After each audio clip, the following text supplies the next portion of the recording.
आता मी परवाचा एक सीन जो केला 26/11 त्याच्यामध्ये कसाब बरोबर तो शेवटचा सीन आहे की तो म्हणतो की मला माझ्या माणसांबरोबर राहायचं आहे, माझ्या लोकांबरोबर राहायचं आहे. ते फारच सुंदर आहे ते प्रकरण. हो, आणि त्याच्यामध्ये तो म्हणतो की बरंच बायदन ते सगळे मेलेले आहेत, ते 9 जण बाकीचे. तर तो त्याला घेऊन जातो मॉगमध्ये, शवघरामध्ये, आणि ती 9 प्रेतं पडलेली आहेत. आणि मग त्याला म्हणतो तुला यांच्याबरोबरच राहायचं आहे ना. तर त्यावेळीची ती वाक्य फार छान लिहिले की पोलीस कमिशनरची भूमिका केली. मी राकेश मारी यांची भूमिका केली. राकेश मारिया कसाबला शवाघरात घेऊन जातो कि इन्हीं के साथ रहना चाहते हो ना. जन्नत तो छोड़ो, जहन्नम का दरवाजा भी इनकी रूहों ने खटखटाया होगा तो वहां बैठे शैतान ने गांड पे लात मार के निकाला होगा इन्हें.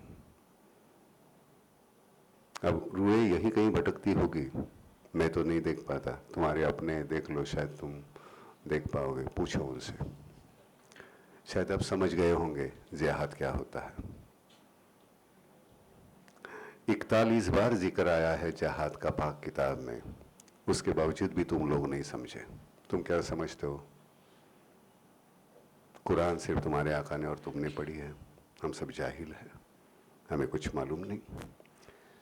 दर्स में तुम्हारे आका ने तुम्हें यह नहीं बताया होगा कि तुम अशरफुल मखलूक हो, यानी कि इंसान, खुदा की बेहतरीन तख्लीक. खुदा ने जब इंसान बनाया तो फरिश्तों को सजदे करने का हुक्म दिया था, मालूम है तुम्हें? तुम्हारे आका ने तुम्हें यह नहीं बताया कि जहन्नम की आग से बचने के लिए खुदा ने तौबा बनाई है. अगर सच्चे दिल से एक बार भी तौबा करता अपने गुनाहों की तो भी जन्नत तेरी थी. लेकिन कुरान की इस नसीहत को तुम्हारे आका ने तुम्हें नहीं बताया, नहीं तो ऐसे घिनौनी हरकत तुमसे कैसे करवाता. उसने कहा इस्लाम खतरे में है, दिन पर आफत आ गई और तुमने भून कर रख डाला मासूमों को. मादरचोद, उन मासूमों से और औरतों से कौन सा खतरा था तेरे मजहब को? इस्लाम की नींव ही इंसानियत वह है, इसका तुम्हें इल्म ही नहीं क्योंकि तुम जाहिल हो. तुम्हें लगता है ऐसे जिहाद से तुम्हें जन्नत मिलेगी. जरा एग्झॉस्ट चालू कर. कारण तिथे घाण, आता तू कसं पटकन तिकडे बघितलंस ना, ते इतकं सहज व्हायला पाहिजे. तो प्रेतांचा वास येत असतो. हे जरा हे करना. देख इनके चेहरों को घिन आती है, सुन इनके जिस्म से आती हुई शहादत की खुशबू को सुन. मादर छोद नाक बंद कर रहा है, सुन सुन.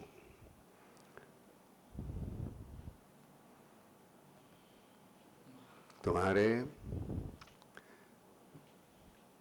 सुन सारे सुन मादर छोद सुन. हाँ तो सुन इनको. तुम्हारे आकाओं ने इन लाशों को पहचानने से, हाँ हुरे आएंगी, शहद से नहलाएंगे. तुम्हारे आकाओं ने इन लाशों को पहचानने से इनकार कर दिया. 2 गज जमीन नहीं मिली हुई इन सड़ी हुई लाशों को. इसे कुर्बानी कहते हो? कुर्बानी देखनी है तो बाहर जाकर देखो, जिन्होंने किसी का धर्म नहीं पूछा, मजहब नहीं पूछा, सिर्फ फर्ज के नाम पर कुर्बान हो गए.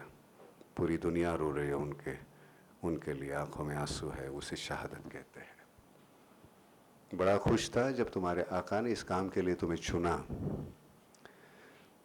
कभी अपने ज़मीर से ये पूछा कि जिनको मारा उनका गुनाह क्या था? ज़मीर जानता है, ज़मीर. बच गए तो गाजी, नहीं तो शहीद. साले गीदड़, कफन के साथ साथ तेरे गांड पर शहादत का गाजर भी बांध दिया तेरे आका ने. तुझे ये नहीं बताया कि कयामत के रोज़ ऐसी घिनौनी हरकत करने वालों की सज़ा सबसे पहले होगी. ये मैंने सल्लल्लाहु अलैहि वसल्लम ने फरमाया है. तो टिपिकल सल्लल्लाहु अलैहि वसल्लम ने फरमाया है. तुम्हारे जैसे गुमराहों की वजह से, तुम्हारे जैसे गुमराहों ने जिहाद को तमाशा बना के रखा. अगर जिहाद करना है तो कर अपने नफ्स के साथ, अपने दिल और दिमाग में पनपती हुई बुराइयों के साथ. जिसके सहारे ये खून खराबा कर रहा है, उसे जिहाद कहते हैं, जिहादुल अकबर। अगर एक बार सही तरीके से कुरान पढ़ता या सिर्फ पढ़ता तो भी समझ जाता मुसल्लम ईमान क्या होता है। अब बोल तो तुम मुसलमान हो ही नहीं, इस्लाम बहुत बड़ी चीज़ है, तुम्हारे जैसे लोग नहीं समझेंगे। तेरे उम्र का बेटा है मेरा, इतकं सुंदर लिहिलंय, इतकं छान लिहिलंय। आता हे करत असताना 10 मिनिटं 40 सेकंदाचा सीन आहे हा, एकटा बडबडतोय मी अख्ख्या सिनेमामध्ये। आपण 26/11 ही हरलेली लढाई आहे आपली। हे करत असताना मी तुम्हाला सांगत, आता हे करत असताना शेवटाकडे जाताना माझे डोळे भरले होते माझ्या नकळत, मी नाही काही केलं। आणि मी त्याला म्हटलं की तू एवढा मुलगा आहे माझा, आणि त्याच्यानंतर त्याच्या फाशीचा सीन आहे।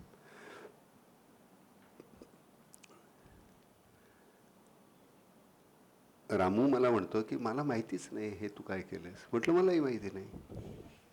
तर काही वेळेस सोडून द्यायचं असतं स्वतःला। एक्सटेम्पोर नावाची काही गोष्ट नसते, पण काही वेळेस सोडून द्यायचं आणि लेट इट हॅपन, काय होते बघूया ना, नाहीतर दुसरं टेक करू। तर ते काही वेळ होऊन जाताना ते पुन्हा नाही करता येत।